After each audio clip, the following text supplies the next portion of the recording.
Order has a sound when it settles into daily life. It is heard in quiet platforms, seen in clean hands preparing simple meals, felt in spaces where movement flows without collision. In Japan, hygiene is not decoration and orderliness is not performance. They move together like breath and rhythm, shaped by time and repetition. Streets remember footsteps. Kitchens remember discipline. Systems remember care. Visitors sense this harmony before they can name it. This story listens to that rhythm, following how cleanliness and order became habits so natural they no longer announce themselves. This chapter begins with restraint. It is necessary to state clearly that this story does not beautify prison life, nor does it suggest that discipline makes confinement acceptable. Crime does not pay, and incarceration remains a loss of freedom, dignity, and opportunity. Any discussion of order or hygiene inside prisons is not praise, but observation. Japan's systems are examined here not to excuse punishment, but to understand how a society applies the same rules everywhere. What appears orderly is not comfort. What appears clean is not kindness. It is structure operating without exception, even where life is most restricted. The purpose of this caution is cultural clarity.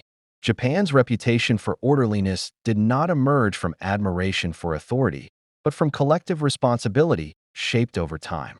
Public spaces, institutions, and controlled environments reflect the same logic. Clean floors, regulated meals, and quiet routines are not rewards. They are tools. They reduce illness, limit chaos, and lower long-term cost. This story does not invite envy, nor does it suggest imitation without context. It asks a narrower question. What happens when a nation treats order, hygiene, and discipline as neutral necessities rather than moral achievements? By setting this boundary first, the story earns honesty. Visitors often react emotionally when seeing unexpected cleanliness in severe places, mistaking it for generosity. That reaction reveals more about outside expectations than about Japan itself. Order here is not symbolic. It is procedural. It does not soften punishment, nor does it erase suffering. It simply continues. AsiaEyeWithin approaches this subject with care, refusing exaggeration and avoiding spectacle. The chapters ahead will explore how this mindset developed, how it spread into daily life, and why it persists quietly.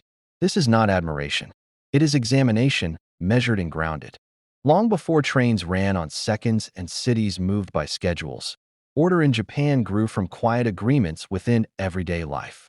During the Edo period, from 1603 to 1868, villages functioned through mutual obligation rather than centralized force. Communities enforced rules collectively, maintaining roads, irrigation, and shared spaces together. Cleanliness was not aesthetic, it was practical survival. A neglected well meant illness. An untended street invited disorder. Through repetition, structure became habit. Order was learned early, lived daily, and reinforced socially, long before modern technology demanded efficiency. Buddhism added another layer, shaping inner discipline as much as outward behavior. Temples emphasized mindfulness, restraint, and respect for space. Sweeping temple grounds was not a chore, but a form of practice, a way to align the body with intention. This attitude filtered into daily routines. Clean surroundings reflected a calm mind. Disorder suggested neglect of the self. Over centuries, this connection between cleanliness and moral balance settled deeply into cultural awareness, not as doctrine, but as feeling. One did not need instruction to sense when something was out of place. Confucian ethics further reinforced this structure by defining social harmony as a shared duty. Respect for hierarchy, elders, and communal roles encouraged predictability and responsibility. Each person understood their place within the whole. Orderliness reduced friction, allowing society to function smoothly without constant enforcement. Importantly, this discipline was not framed as obedience to power, but as respect for others. By the late Edo period, these principles were already embedded. When modernization arrived after 1868, it did not invent order. It organized what already existed. Japan's later systems succeeded because they aligned with habits formed long before laws, machines, or modern institutions gave them new names. The Meiji Restoration of 1868 marked a deliberate national turning point, where order was no longer left to inherited custom but written clearly into state policy. Under pressure from Western imperial powers and unequal treaties, Japan recognized that survival required visible discipline. Education became standardized, attendance compulsory, and moral instruction aligned with civic duty. Schools taught punctuality, cleanliness, and collective responsibility as practical skills rather than ideals. Order became measurable. Clean classrooms, uniform schedules, and regulated behavior trained children to internalize structure, preparing citizens for a rapidly modernizing nation seeking credibility and respect on the global stage. Public health followed closely behind education. During the 1870s and 1880s, Japan introduced sanitation laws, waste management systems, and modern medical administration inspired largely by German models. Cholera outbreaks in 1877 and again in 1886 exposed the human and economic cost of disorder, forcing hygiene into national urgency. Clean water infrastructure, regulated food markets, and inspection regimes were framed as protection of life and productivity. Cleanliness shifted from personal virtue to public responsibility, reinforced through systems, routines, and municipal oversight rather than fear or punishment. Food safety became another pillar of the Meiji Blueprint. By the late 19th century, the government regulated slaughterhouses, food markets, and handling practices, directly linking nutrition to national strength. Soldiers, factory workers, and students required reliable meals to sustain industrial growth and military readiness. Orderliness was no longer symbolic, it was strategic. Clean food reduced illness, stabilized labor, and lowered medical expense. Internationally, Japan sought recognition as a capable, civilized nation, knowing disorder invited dismissal. The Meiji state did not invent discipline, but it expanded it, aligning ancient habits with modern administration and embedding order into law, education, and everyday life with lasting effect. Order in Japan became enduring because it was practiced daily, not imposed occasionally. Schools played a central role in this training. From the late 19th century onward, students were taught to clean their own classrooms, hallways, and toilets, a practice formalized nationwide by the early 20th century. Cleaning was not punishment, it was routine. By sweeping floors together, children learned responsibility for shared space. Cleanliness became normal, expected, and emotionally neutral. This repetition transformed hygiene from instruction into instinct, shaping how order felt rather than how it was enforced. Railway systems reinforced this discipline with precision. Japan's modern rail network expanded rapidly after the 1870s, and by the early 20th century, punctuality became non-negotiable. Trains arrived on time not through fear, but through collective coordination. Passengers learned to queue naturally, board efficiently, and maintain silence without constant reminders. Platforms stayed clean because disorder disrupted flow. Railway etiquette trained millions daily, teaching that individual behavior affected everyone. Visitors often notice this first, mistaking it for politeness alone, when in fact it is practice structure repeated across generations. Workplace culture extended these habits into adulthood. Factories, offices, and public institutions emphasized punctual arrival, orderly desks, and clean environments. Group responsibility outweighed personal convenience. Leaving disorder behind was seen as burdening others, not breaking rules. Even in crowded cities, queues formed naturally at bus stops, shops, and events. No announcement was needed. Order had already been rehearsed elsewhere. Cleanliness, timing, and restraint became background behavior. By practicing order in ordinary moments, Japanese society reduced the need for enforcement. Discipline survived not because it was demanded, but because it felt familiar, efficient, and quietly respectful of the shared space everyone occupied. Food safety in Japan did not evolve as a trend, but as infrastructure. In the early 20th century, rapid urbanization brought new risks. Street food expanded, markets grew crowded, and foodborne illness became a public concern. In response, Japan enacted its first modern food sanitation regulations during the Taisho period, culminating in the Food Sanitation Law of 1947 after World War II. This law established clear standards for food handling, inspection, and preparation nationwide. Hygiene was no longer optional practice. It became a system supported by law, training, and oversight, embedded into everyday life. Post-war recovery made food safety even more critical. Scarcity taught restraint, while rebuilding demanded efficiency. Simple meals became standard, emphasizing balance over excess. Rice, vegetables, and controlled portions reduced waste and illness alike. Kitchens, whether commercial or institutional, followed strict routines. Clean surfaces, separated ingredients, proper storage.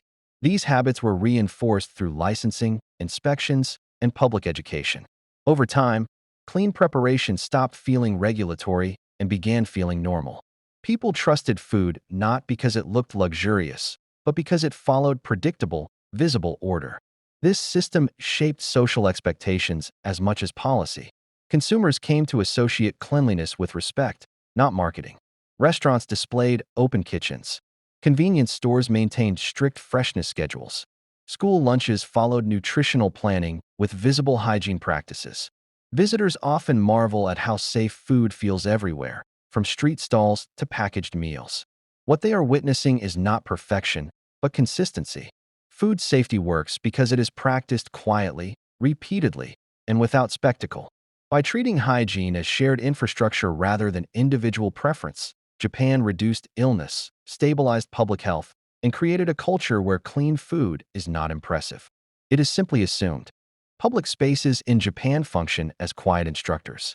Train stations, streets, and shared facilities are designed to guide behavior without constant correction. As rail networks expanded nationwide by the early 20th century, stations became places where millions learned the same lessons daily. Clean platforms discouraged littering. Clear walking paths reduced friction. Silence inside trains was not enforced through threats, but through shared understanding. People adjusted naturally, sensing that disorder disrupted everyone. Over time, these spaces trained conduct through repetition rather than instruction, making discipline feel intuitive. Urban streets followed the same logic. Sidewalks remained uncluttered, crossings orderly, and signage minimal. Instead of overwhelming rules, design carried responsibility. Trash bins were reduced from the 1990s onward, yet litter did not rise significantly because habits were already internalized. Public toilets, even in busy districts, stayed clean due to shared respect rather than surveillance. Visitors often pause at this point, surprised by the absence of chaos. What they experience is not strict control, but behavioral memory built through years of consistent environment and expectation.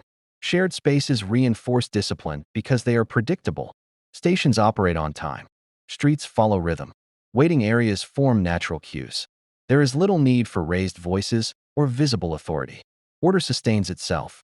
This predictability lowers stress and reduces conflict, benefiting both individuals and institutions. By the post-war period, especially from the 1950s onward, these patterns had become deeply embedded. Cleanliness and silence no longer felt exceptional. They felt normal. For visitors, the marvel lies in what is missing: noise, confusion, disorder. For residents, these spaces simply function. Public environments teach discipline not by demanding obedience, but by rewarding cooperation with ease, clarity, and uninterrupted flow through daily life. Prisons in Japan are not designed to comfort, impress, or inspire admiration. They exist to restrict freedom and enforce accountability. Yet even within these severe environments, the same structural logic found outside remains intact. From the modern prison reforms of the late 19th century, especially after the prison law revisions of 1908, order and hygiene were treated as administrative necessities. Facilities were expected to function predictably. Cleanliness reduced disease, stabilized routines, and prevented disorder. What appears orderly inside prisons is not generosity. It is continuity. The system does not change its language simply because the setting is harsh. Food preparation inside Japanese prisons reflects this logic clearly. Meals are simple, repetitive, and nutritionally calculated, often following guidelines refined after World War II as public health standards improved nationwide. Inmates frequently participate in food preparation under strict supervision, wearing regulated clothing and following hygiene protocols similar to institutional kitchens elsewhere.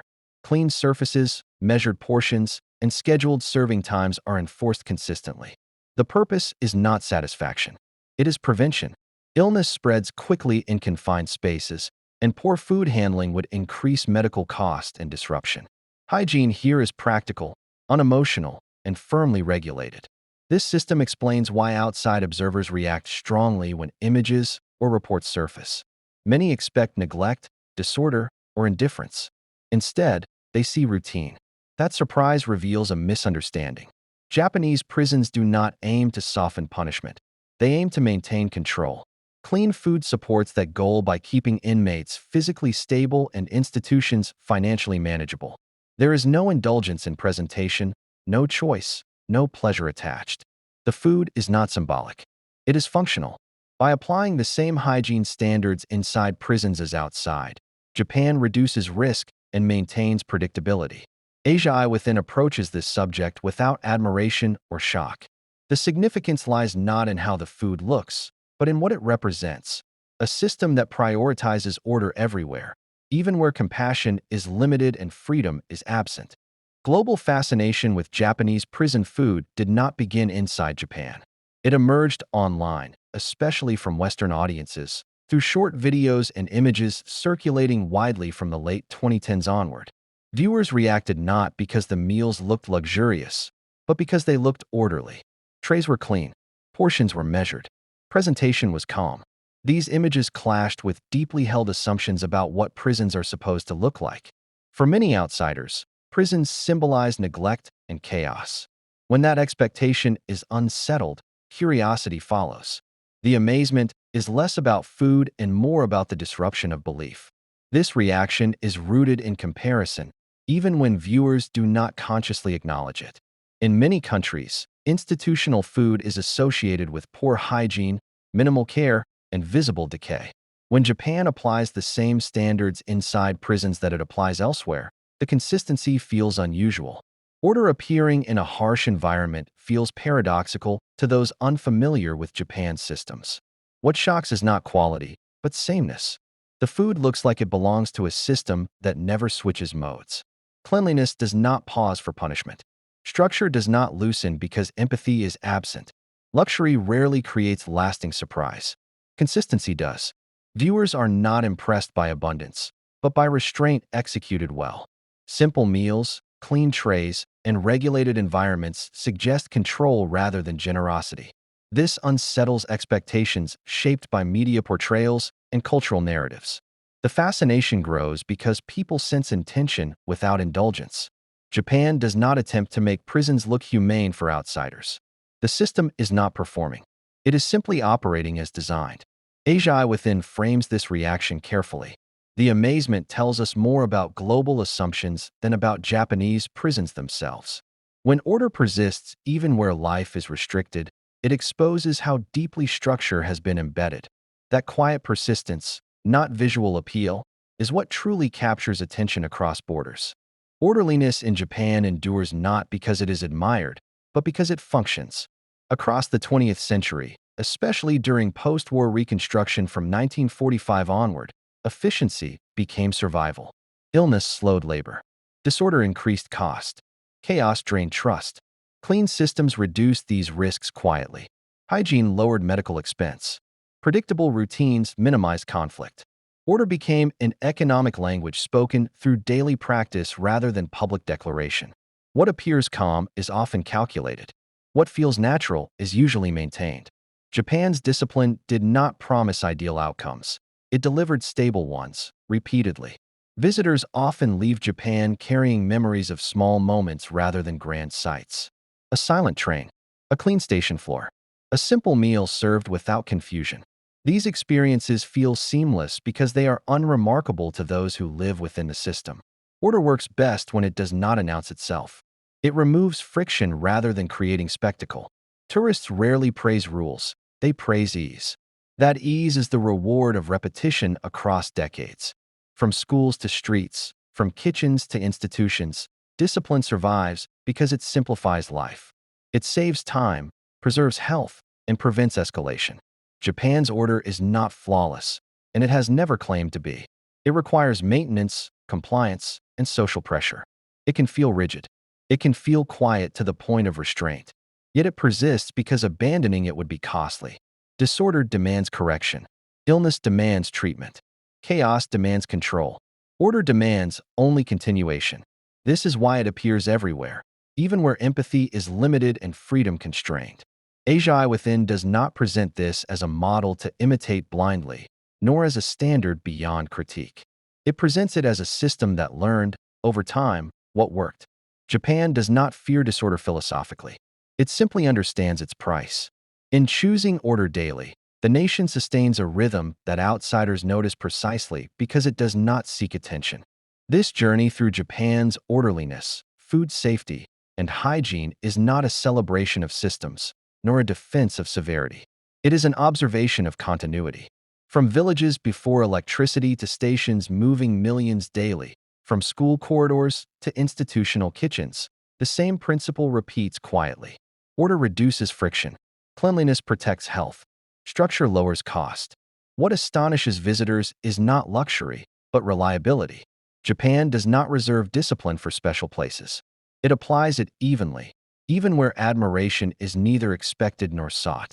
That consistency is what lingers in memory long after the visit ends. AsiaEyeWithin exists to look beneath spectacle and ask why patterns endure. The marvel is not that Japan is clean or orderly, but that these traits survive through repetition rather than enforcement. They are taught early, practiced often, and maintained collectively. Food safety becomes infrastructure. Public behavior becomes instinct. Even in restricted environments, systems do not change their language. This does not make life perfect, nor does it remove hardship.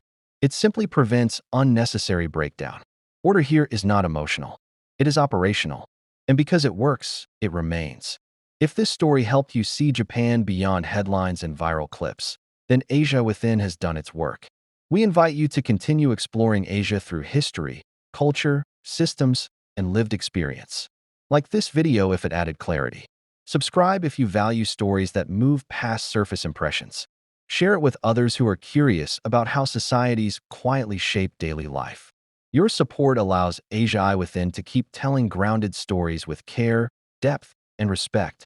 Until the next journey inward, observe closely, question gently, and keep looking beyond what first meets the eye.